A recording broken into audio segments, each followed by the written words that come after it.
seeing the 8th verse of the Dakshinamurti Sutram.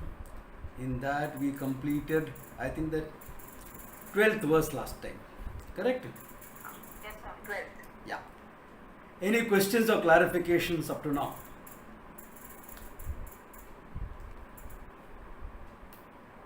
With the 4 definitions of mithya, all clear?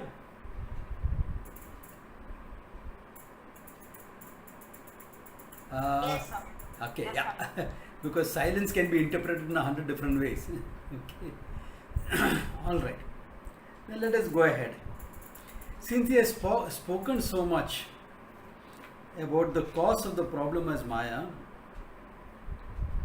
little bit now in this verse, he is dealing with the issue of what Maya is. Different perspectives, some of them dealt with here. Okay. So if there are no questions, shall we start with a new verse? Yes, Swami. Yes, Swami. Okay. So he goes about saying, Yuktahina prakashasya sanya mayeti katyate nasti iti drishyamanaha sa buddhyamana navasati. He says, Yuktahina prakashaha maya iti katyate. What is illogical is Maya in short. Yuktihinam, which doesn't have any logic. Prakasha says something that you are seeing. Actually is referring more to the mithya part of it. Okay? A prakasha, something that's lighted up, something that is seen, but which is not logical. That is called Maya iti katyate. That entity is called as Maya. Like what? Like you are seeing a snake there. What is there really is rope. So what logic can you give to see that about that rope? What can you talk? Logically it cannot become a rope. There is no real logic about how that rope appeared as a snake. You cannot give any one reason, except maybe I didn't know it was a rope. So you didn't know it was a rope, why should you create a snake? Or you are afraid of snakes. No, I am from Malul and we love snakes, we worship them. Oh, because you love snakes. Somebody else because is scared. Somebody else because, oh, I saw Nagini in Harry Potter series. Hey, what reason can you give? Each person will have something or the other. Therefore, really speaking, there is no real this thing. That means every time you see a snake movie, are you going to mistake a rope for a snake? Just because you have love for snake, are you going to mistake every rope for a snake? Just because you are afraid of snake, are you going to mistake every rope for a snake? No. Therefore, there is no real reason, there is no real logic for it. It is something illogical.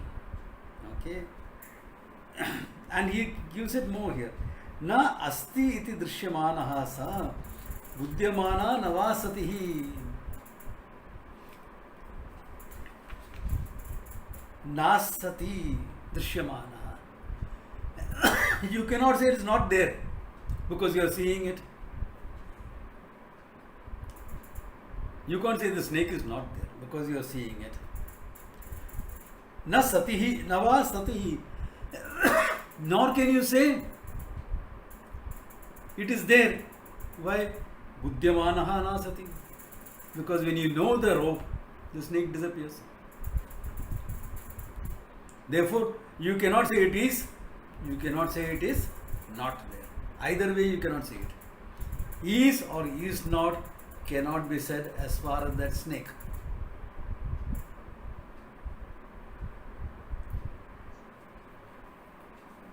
Therefore, he says, it is purely mithya mayikam. Now when you look, the example is very clear. Now when you look at with that idea, when you look at anything else in the world,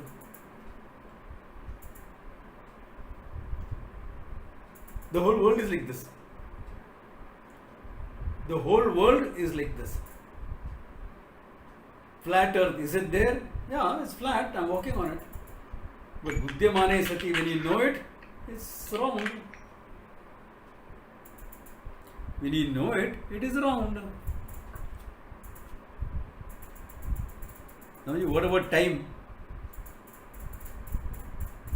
What is time? You have seen it before. Depending on sunrise, sunset. We know it doesn't rise or set. So it is there, it is not there. You can't say it is there. Because when you know it, it disappears. Where is time? You can't, it's not there because we are experiencing it. Therefore, everything in the world is like this. It's highly paradoxical. It is there, it is not there. Therefore, Mayikam.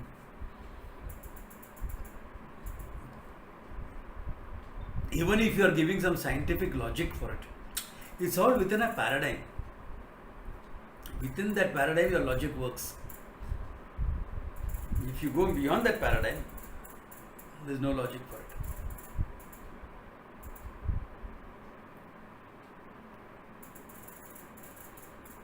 In fact, any scientific theory that is propounded, there is one principle in it, universal, that is, it should be fallible, meaning you should be able to disprove it in the future at least, if not right now.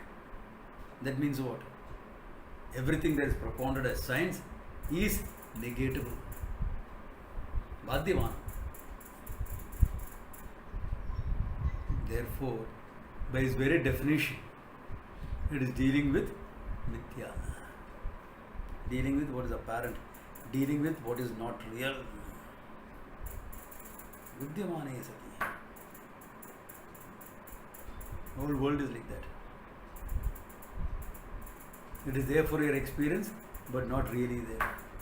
Just like the snake, it is there for your experience, but not really there. Therefore we say, Kinchit Bhavamasti. Some sort of thing, some reality will give it. You cannot call it real, it's some sort of reality. Yeah. I hope you have not forgotten my old explanation. Everything that we deal with in the world, either we will say it is there, it is not there, or it is false. Do you all remember that explanation? Or you want me to sum it up? Yes. What? Remember it? Kya sum it up? Take a stand. We can sum it up. Sum it up? Please Okay. sum it up. Okay, fine. Look at it.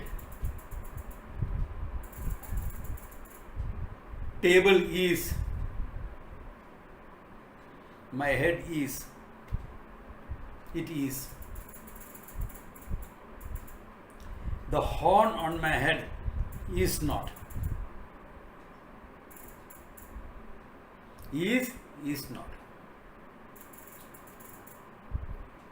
The flat earth false.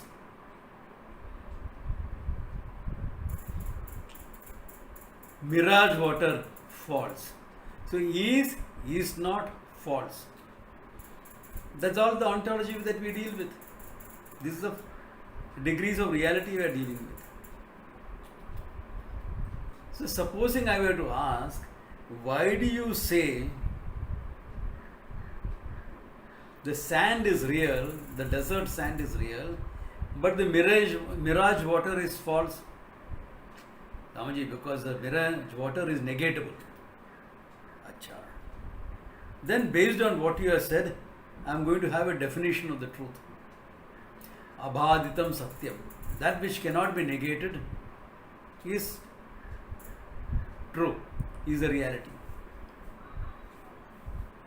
So is not affected by it. Tucham, non-existent, my horn. That is non-existent. Mirage water is false, not a problem, because I defined what is as abhaditam. But what you have taken as true, no? The table, that suffers. Why? Baditam. Where is the table? It's only wood. I just have to shift focus. I don't have to destroy the table. I just have to shift focus from table to wood. So where is table now? Negatable.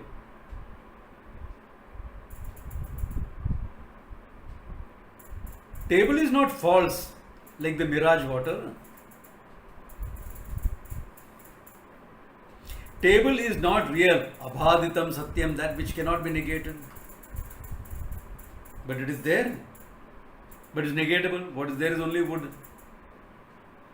Therefore, what you call as a table, which is only what we say is Namarupa, name and form, seems to enjoy an in-between existence.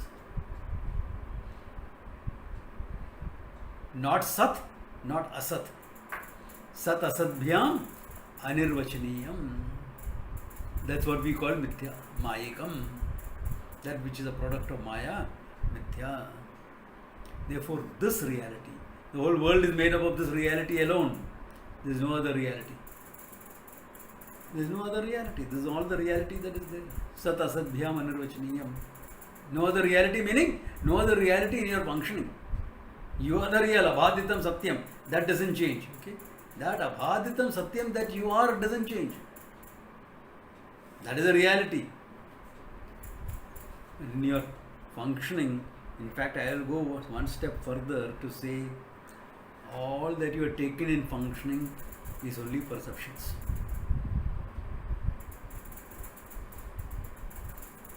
The base is the reality, yes. Other than that, there is no reality. They are only perceptions. You perceive things in a certain manner and therefore you function in that manner.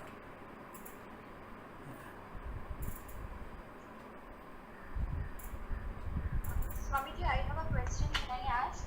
Yeah, shoot.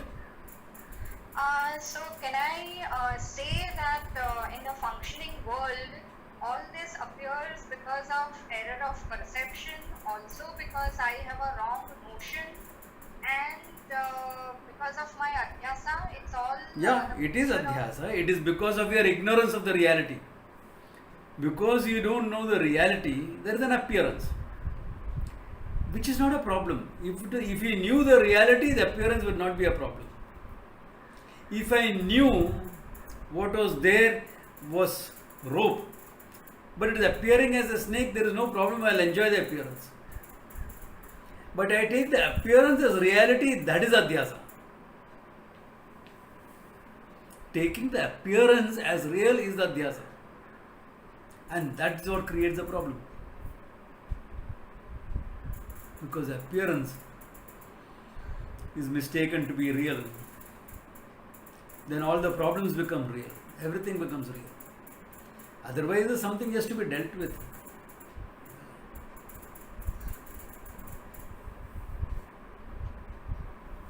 Look at it. I have a question. Yeah? If you have over with a question. Speak up a bit.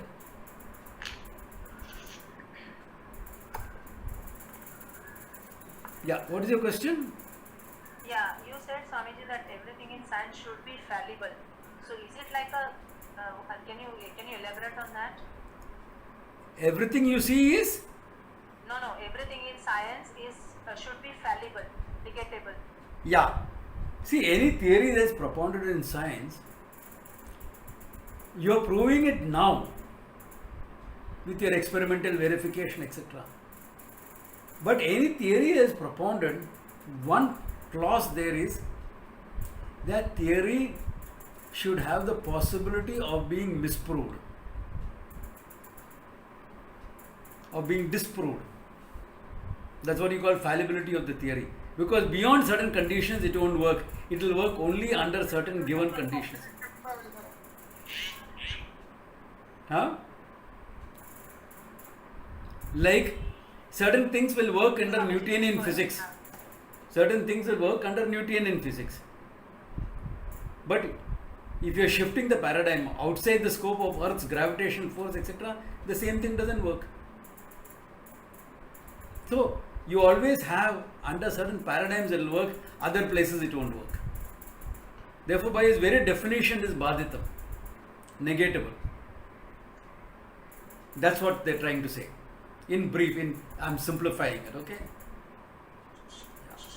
Swamiji, can I just ask one thing? So, what about the medical fact? Like, say, Medical science is even more fallible. Nobody knows what works. Sorry, I didn't get it. Medical science is more fallible. Look at the whole cancer treatment that is happening.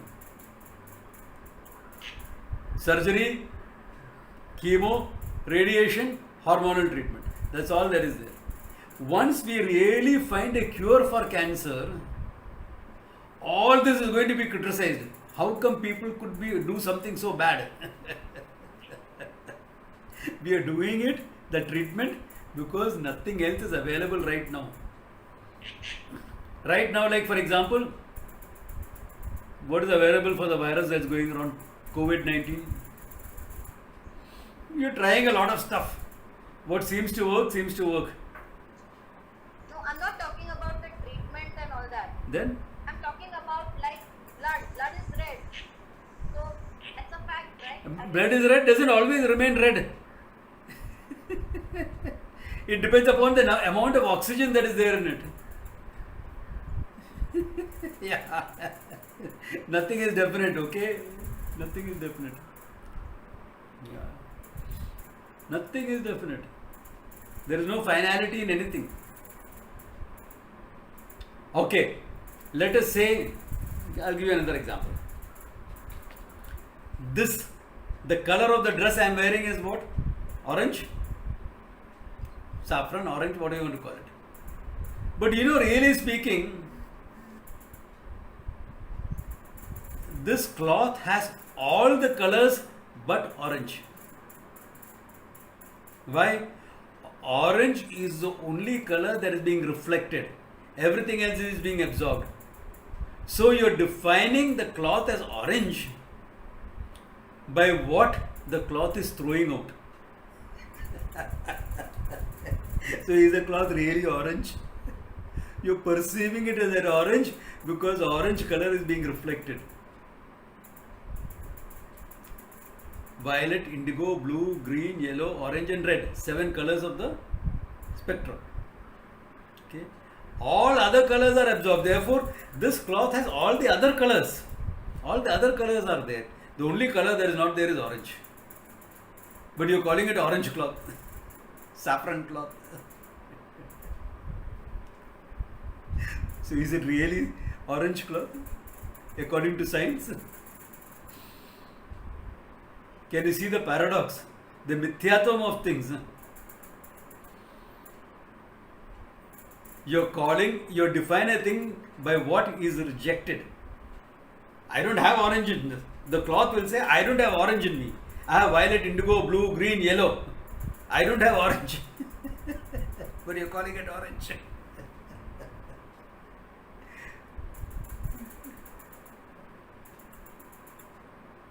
So what is true? What is true? It's got a functional validity. Yep, we accept that. Kinchit bhavam asti. Some sort of validity it has got. We'll accept that. Kinchit bhavam. Perception. You're calling it orange only because you're perceiving it as orange.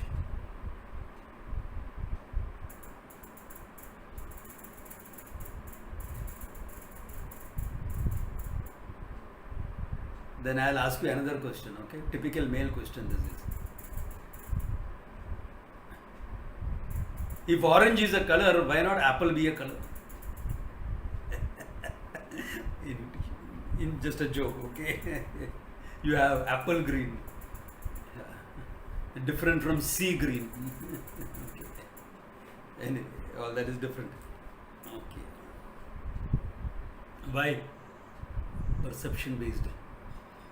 Purely perception based.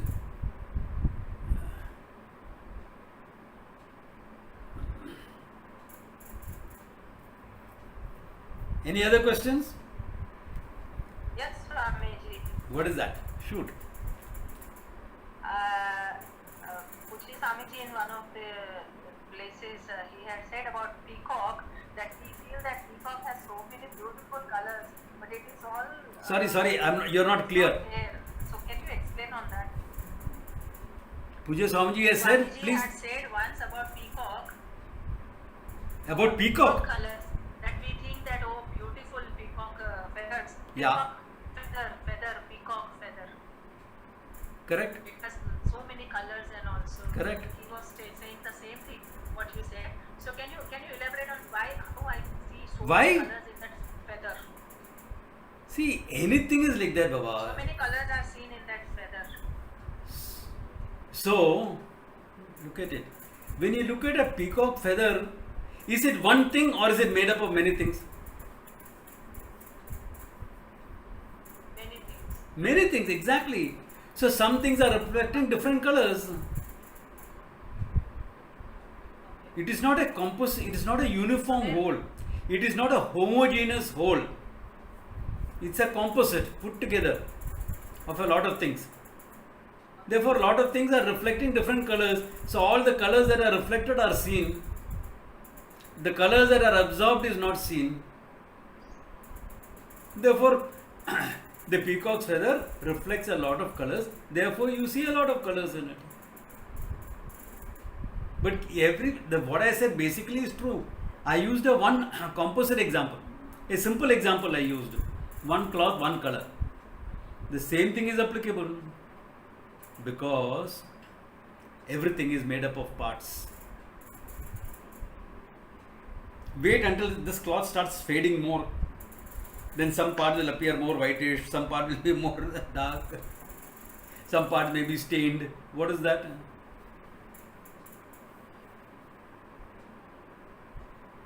Yeah, so a thing can have different colors. All that proves Vidyatam only, because all perception. In one thing you are having multiple perceptions. Because it's not really one thing, it's an assemblage put together.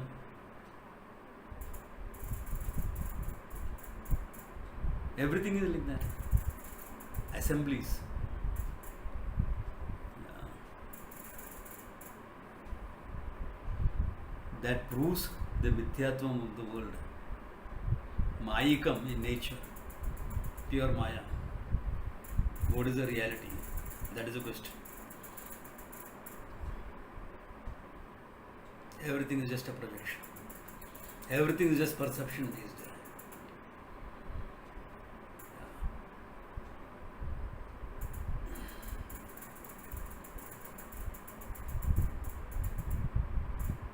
And why do we love the peacock feather so much? Beautiful, brilliant color. Yeah. Supposing I tell an Orthodox Brahmin in India, hey, that peacock feather that you have kept on Krishna's head, na? He's from a dead peacock. I plugged it from a dead peacock. Now he's in a dilemma. Why? Because Krishna is supposed to have an alankara of a peacock. He wants that, he loves that. But typical Orthodox Brahmin, he doesn't want any dead thing in his house.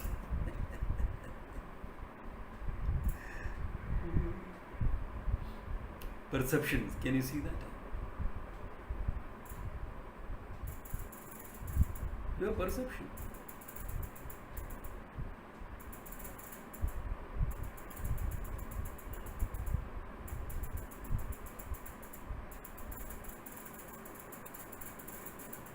Yeah, a lot of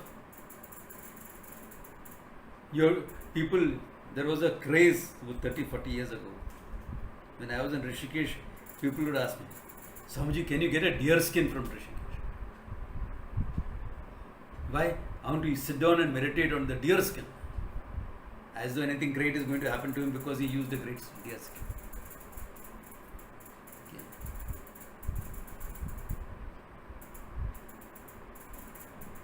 Nothing great is going to happen because he has used a deer skin. Okay. Yeah. Can you all hear me?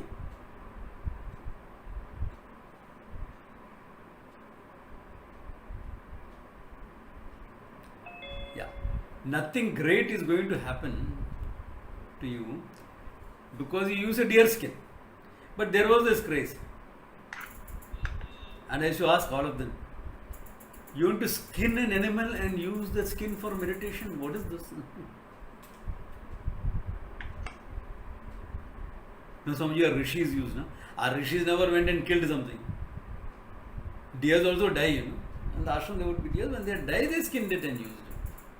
Not that's going to affect anything great in your meditation, but whatever. So, all these are purely perception based.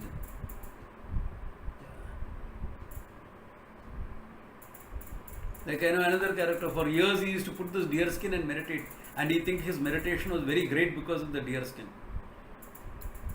Then the government passed a law, if you have the skin of any wild animal, etc., you must register it. Because in India has banned trade in skins, etc. So he went to register it and found it was fake. It was a fake deer skin, artificially created.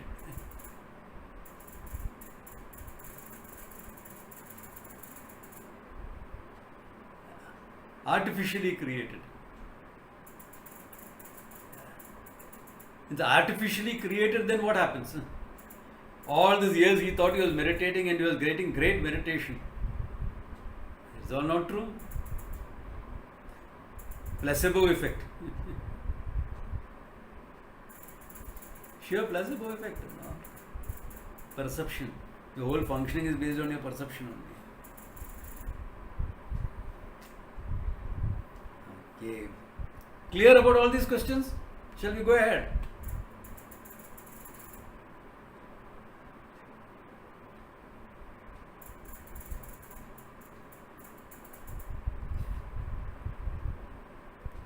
Can we go ahead then? Hello? Can you all hear me? Can you all hear me? There is some problem in the connection, or am I audible? Audible, okay. Why don't you guys speak up? Yeah. Okay, then he goes ahead to say, न प्रकाशादीयं भिन्नः छायैव अर्कस्य तामसी न च अभिन्ना जडत्वेन विरोधादुभयात्मिकः न प्रकाशात् भिन्नः प्रकाशादीयं भिन्नः छाया एव अर्कस्य तामसी. He says, he's talking about light and shadow. Okay. He says, न प्रकाशादीयं भिन्नः छाया तामसीं अर्कस्य चामसीं ताज. Arkasya chaya, the shadow of the moon or the sun. Okay. It is not separate from the light, because if there is no light, there will be no shadow also, isn't it? If there is no light, there should be no shadow. Nor can you say the shadow is identical to the light, because virodha is different. Look at it, light and shadow. Without the light, there is no shadow. Right now, there is a shadow on my face. But without the light, there will be no shadow. Without the light, there will be no. So can you say the shadow is a light? No. Shadow is not light. Shadow is when something is blocking the light. Can you say it is both? Light and darkness both? Shadow.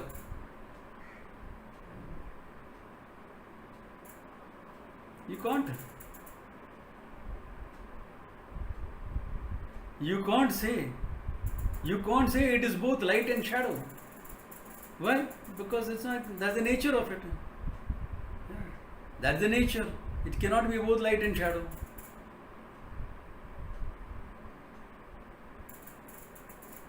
So, similarly, he says, Maya is dependent on the consciousness. It cannot be independent of the consciousness. If it is independent of the consciousness, Maya will become a separate reality and the consciousness will become finite. Therefore, without the consciousness, there is no Maya. And Maya is not consciousness anyway.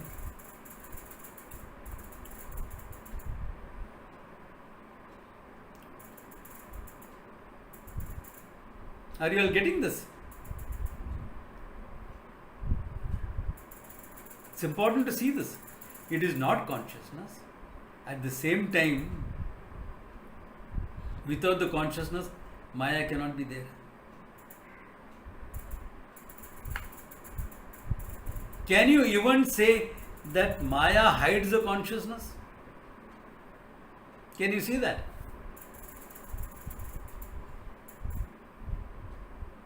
Clear question for you all to answer. Does Maya hide the consciousness?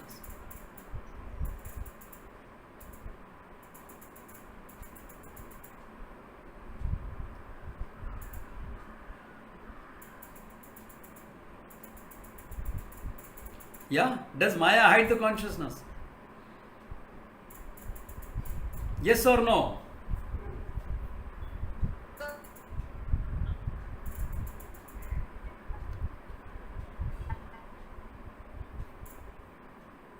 Why is this pin drop silence? Are you all hearing me? Hello, are you all hearing me?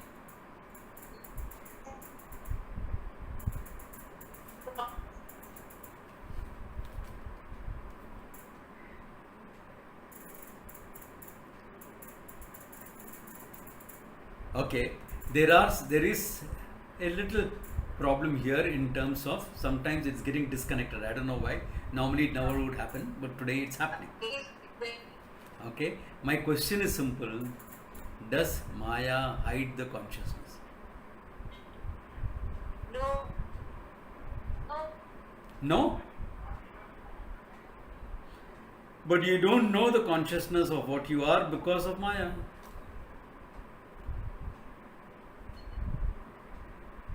So how can you say Maya doesn't hide?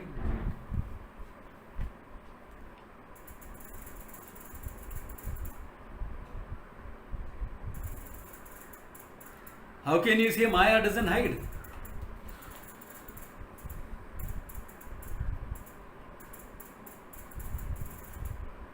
I think sometimes students are coming with clean slate every class. Remember there was one verse we did long back. Okay.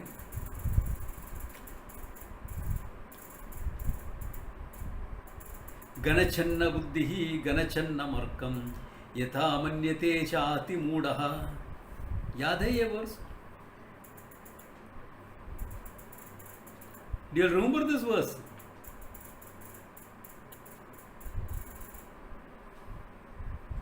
Hello? Can someone respond? Do you remember this verse? Ganachanna buddhi ganachanna markam yatha manyate cha ati moodaha.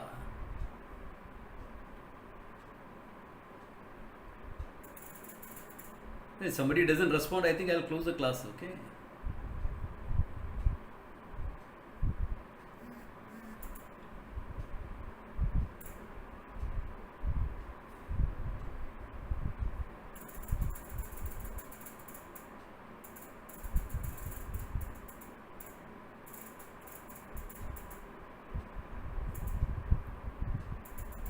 Okay. Where is that verse from? Can anybody remember?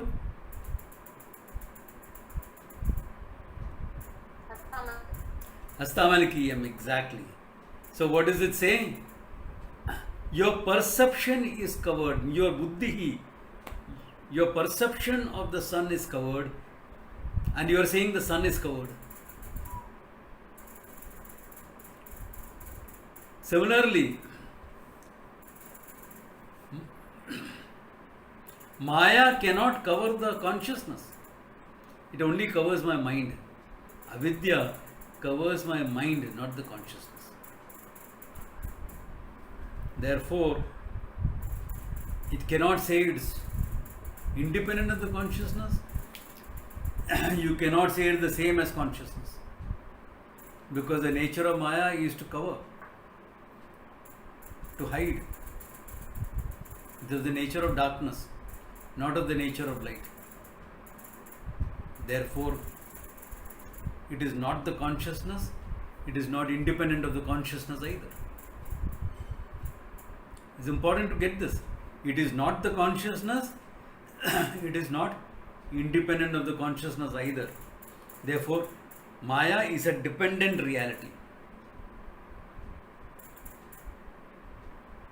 It's a dependent reality that hides the consciousness from your perception. Your perception is covered. Your buddhi has avaranam in it, it's covered, not the consciousness. Like exactly how the cloud covers your perception. The cloud only covers your perception of the sun. The cloud, which is a few kilometers, cannot hide the sun, which is millions of kilometers across. But it can hide this, your perception. It can block your perception of the sun. Similarly, Maya is seen in the light of consciousness. When I say aham ajnaha, I don't know, that ignorance of mind is objectified by I consciousness. So I am the one that is objectifying the ignorance. So the ignorance is shining in my consciousness. At the same time, the ignorance is covering my mind. Therefore, I don't know the truth. Therefore, it cannot be independent of the consciousness, nor it can be said it is of the nature of consciousness and the nature of darkness. You cannot say that either.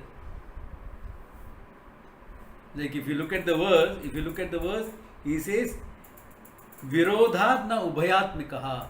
You cannot say it's a light of shade and darkness both. You cannot say that because opposite nature. Okay.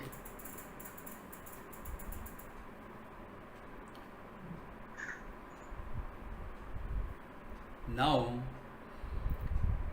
he is bringing in a very interesting point here. Okay.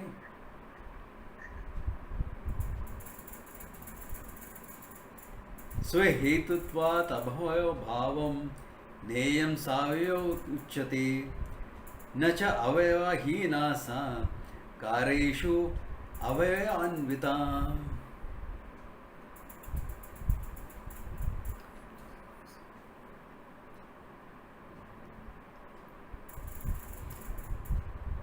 Okay, now look at this here. He says, since Maya is not caused by anything. Maya is the cause of all the manifestations. Itself is not caused. Therefore, itself is not caused. You can't say it is made up of parts. Because something which is uncreated does not have parts. If you create it means what you put together a few things. Creation is always putting together a few things. Therefore, anything created will have parts. Since Maya is not created, no parts. But you cannot say it is devoid of parts. You cannot say it doesn't have parts. Nacha avayava hinasa. Why? Kareshu avayava anvitaha. If you look at the world, the effect of Maya, you will find knowledge, nobleness, etc., which is sattva. You find desire, passion, activity, etc., which is rajas. And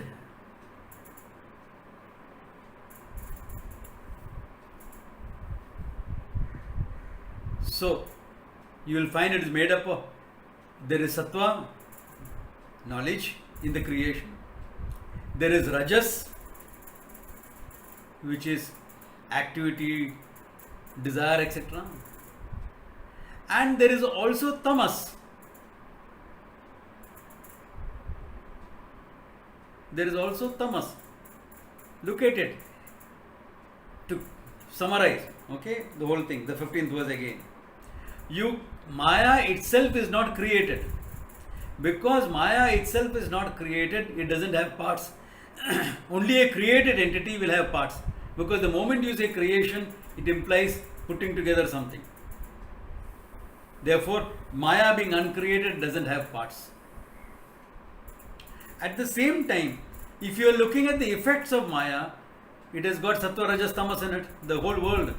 There is knowledge, Sattva, there is activity, desire, etc., Rajas, and there is inert matter, Tamas, and inertia in people, and matter, both.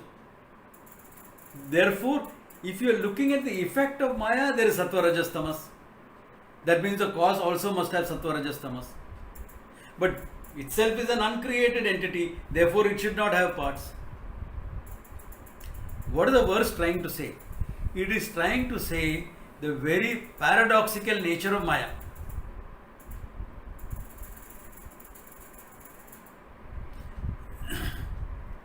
Because it cannot be logically, categorically explained. We cannot make a chart. This is Brahman, this is Maya. Though I have seen some people doing it, not the right thing to do. This is the nature of Brahman, this is the nature of Maya. You cannot categorize it like that. Because by its very nature, Maya is illogical. The creation is illogical.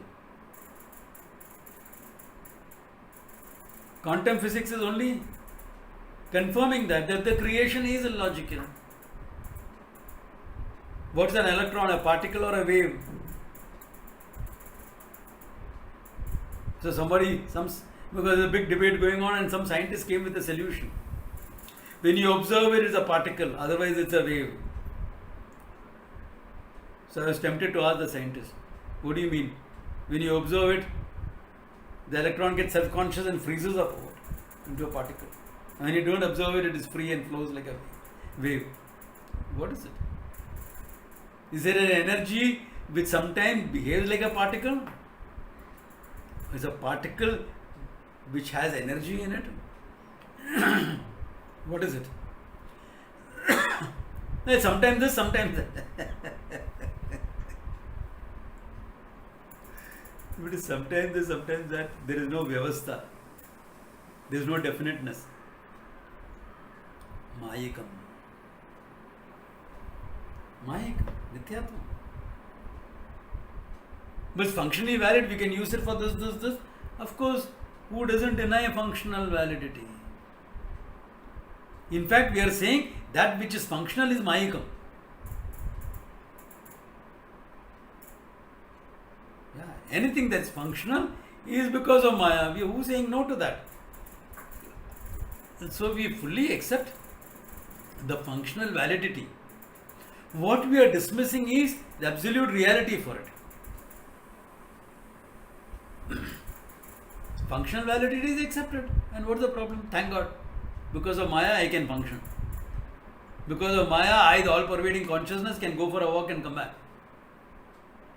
After the lockdown. Okay. Yeah. So where is the big issue about it? In all disciplines of knowledge, we are dealing with functional realities. All disciplines of knowledge. Because we are dealing with functional realities in other disciplines of knowledge, we rarely raise the question of the absolute reality. Though they all started by saying we want to discover the reality behind the creation. They started with that. But there is no other approach except dealing with any given thing in the creation, and that's the starting point. Therefore, you get lost in that. Maya world, the functional world. And all that you're discovering is the laws of functionality, under where it is applicable, where it is not applicable. All beautiful, all valid. Hats off to them who has done so much of work on that. But that's not the reality. That is not the absolute reality we are talking about. Vedanta is dealing with absolute reality, not with the functional. It's concerned with the functional enough to answer your questions about it. It's concerned about the functional enough so that you can grow in the functional world. That's all. That's it. Not more than that. Because the functional world is meant for you to grow so that you can claw the bluff of the world. And you understand the reality behind the world. Therefore, the whole question is that way. Different disciplines meant for different things. Is meant for different things. One is meant for, the vast majority of it is meant for functioning, and Vedanta is the only thing that is dealing with what you really are. Why? Because with all this knowledge that we have of the functioning world, the human problem continues to be the same. Whether we are living in the Stone Age or in the Information Age, as they like to call ourselves, the human problem is the same. Sense of finitude, isolation, loneliness, purposelessness. Those things are the same. Doesn't change. Therefore, Vedanta is meant to answer that human problem. And in the process of answering that human problem, if you have to understand yourself as an infinite consciousness, you have to see that the world is Mayika, not real. It does not have the same degree of reality. Because if it has the same degree of reality, you are a finite entity, permanent. By self-knowledge, you will only be confirming your finite nature. You are not gaining anything new, nor are you solving the issue. You are not gaining anything new, nor are you solving the issue. Now, what's the point? You're only managing your functioning well.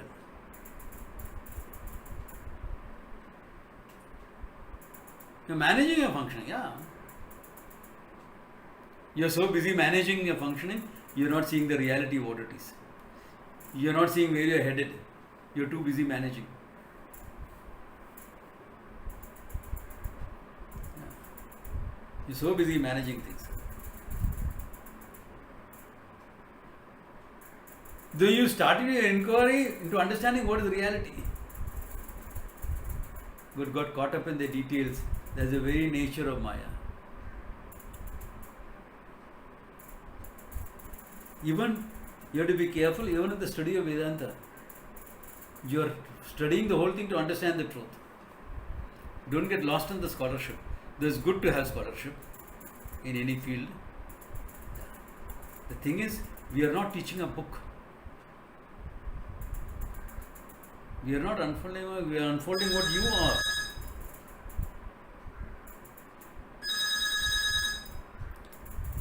We are unfolding what you are. We are not unfolding anything else. We are unfolding what you are. And that is the important thing.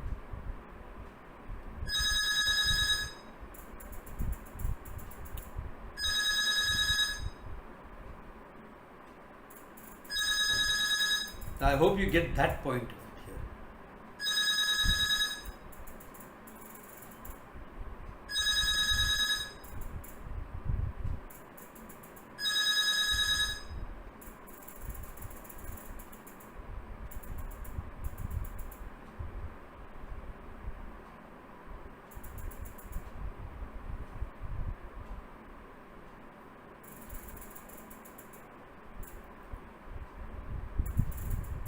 There is some problem with the connection, so I'm just giving it a couple of minutes to catch up and to reconnect.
Okay.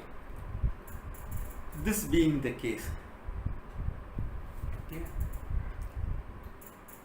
why are we explaining so much about Maya? We are explaining so much about Maya because one needs to understand what is the nature of the problem. What is causing the all-pervading awareness, the consciousness that I am, to appear as a finite entity?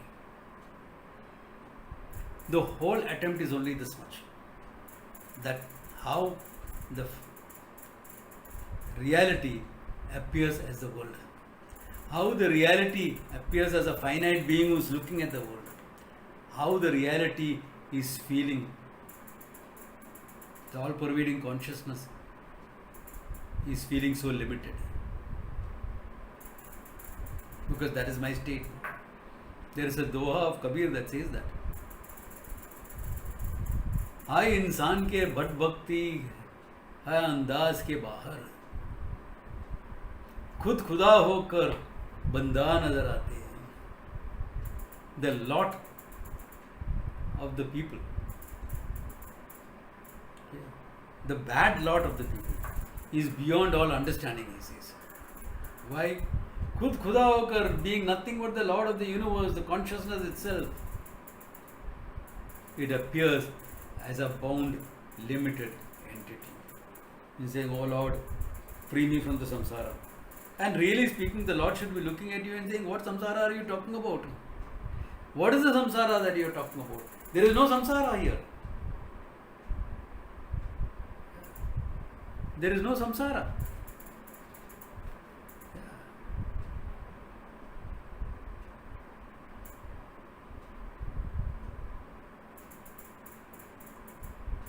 Absolutely no samsara. There is only an appearance,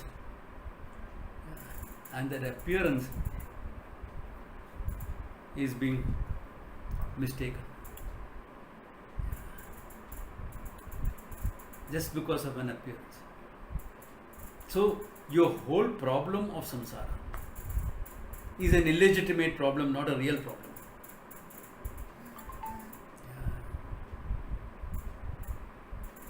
The whole problem is not one.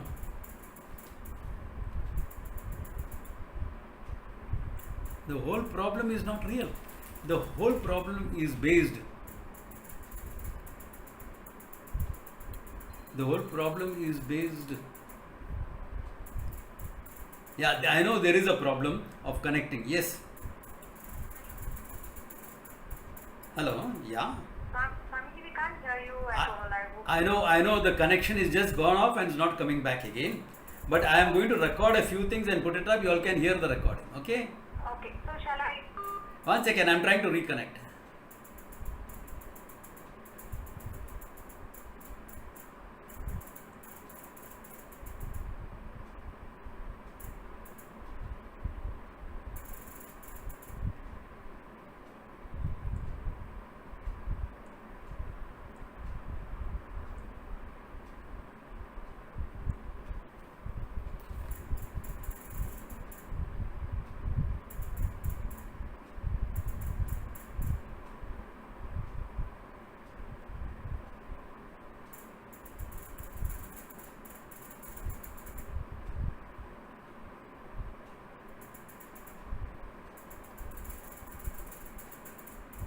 Okay.